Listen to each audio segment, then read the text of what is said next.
Hi, BookTube. It's Gina. Happy Friday. I wanted to talk to you today about some of the books I have read. I have jumped into March Mystery Madness with a vengeance. I've finished 3 books so far since I talked to you last, and I thought it'd be fun to talk about them. But before we do that, I have to give you an update on Getty, who, can you see him? We had to get him shaved, so he looks a little bit bald and kind of funny. We're trying to get used to it, but he had a hairball obstruction in his intestine. Last time this happened, last year, he had to have surgery, and it was fairly difficult. This year, they did a couple x-rays and they could see that it was actually moving. So he passed it naturally,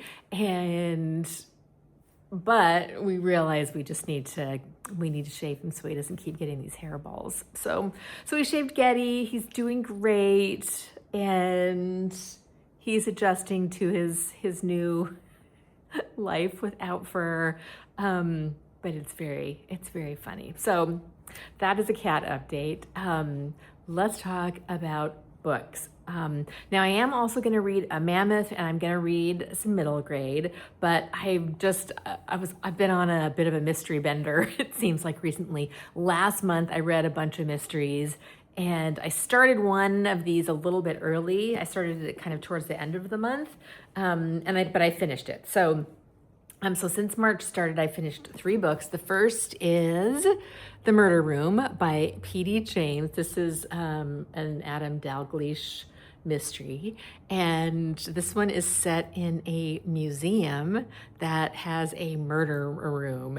And yes, someone decides to start murdering people and copycatting some of the vintage mysteries in the murder mysteries in the museum, which were back from the 20s and 30s. And of course, he's got to solve the mystery. I loved this book. This is the first P.D. James I've ever read, which I can't believe, because she's so right up my alley. Not cozy at all, but definitely some cozy elements when she's describing the food or the tea. It's really got some cozy elements to it. The ending of this was a little for me, which made it probably not a 5-star read, but I am super excited to dive into some more P.D. James, because I really love her writing style, and I really enjoyed this book. And I love that it seems to be that there are a couple of recurring characters, which I do really like in a mystery, when there are multiple characters that you kind of get to know throughout the series. Since this is my first one, I'm not positive about that, but it seems like that is going to be the case. So I'm definitely going to read some more P.D. James, because she's just fantastic. Next, I already showed you this book, because this is the one that I got at the thrift store for $1.49, and I took the sticker off using that toxic chemical. And this was not on my TBR, but this is The Silent Pool by Patricia Wentworth, and it's a Miss Silver mystery. Miss Silver is a little Miss Marple-ish, an older spinster who knits and solves mysteries. This book, I did enjoy it. However, Miss Silver, the way this one was set up, there's a famous actress who consults with Miss Silver, and she thinks someone is trying to murder her. So we get a few pages in the beginning of them talking, and then it jumps over to the family, and we don't hear from Miss Silver again until about halfway through the book, when she goes to the house to solve the mystery and find out who is trying to murder the famous movie star. And it was good, but I like more of my sleuth in my books. There's a couple other series that do this too. And I don't love that structure of a mystery when you don't get the sleuth until the middle of the book.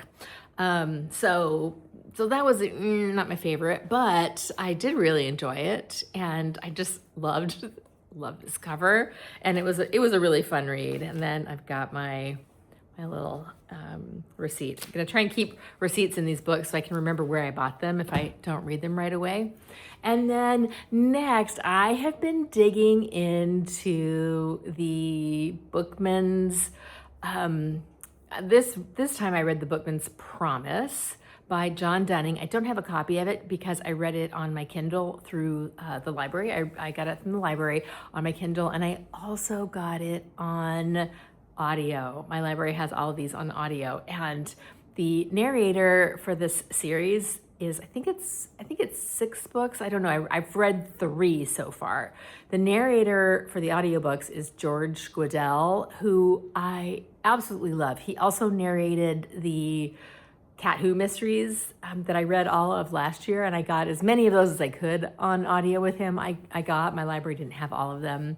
So I didn't listen to all of them, but I love his voice. I love his style. It was kind of funny in this book because there was a character named Coco, and of course the Cat Who mysteries, the cat's name is Coco. So I kept because it was the same narrator, I kept like forgetting for a split second which book I was reading, which was kind of funny. But so this series is in the first book, he's Cliff Janeway. He's a cop. About halfway through, through a variety of circumstances, is no longer a cop, but he is also a book collector. And in the first book, on the second half of the first book, he opens up a rare bookstore. He goes book shopping, he's hunting for books, there's book scouts, a book scout gets murdered. If you love the idea of book collecting, of just learning about that world, it's so interesting. The second book, which I read in February, was The Bookman's Wake. Oh my gosh, the fun thing about The Bookman's Wake, did I say it was John Dunning was the author? I can't remember if I said that, John Dunning. So the second book is set in Seattle, which is where I live. It is set in Seattle, in North Bend, and Snoqualmie, which is my neck of the woods. So that was really fun. I didn't realize that. I'm sure I read this book when it first came out, but maybe I wasn't living in Seattle at that time. I can't remember exactly when I read them, but really fun to read about my neck of the woods in a book, and it was a complete surprise. I didn't realize that's where it was set. So that was really fun. And then this current one, book number 3, The Bookman's Promise, is about Sir Richard Burton, the explorer, and someone finds a lost stash of Burton's signed books and potentially a diary of his that was lost. And really fun hunt for books and trying to find out the truth. Of course, there's murders because that's what happens in these books. But really, really fun, really interesting. So I've read 3 books so far, although I started this one. I cheated a little bit and started this one early, but yeah, so far having a ton of fun with March Mystery Madness.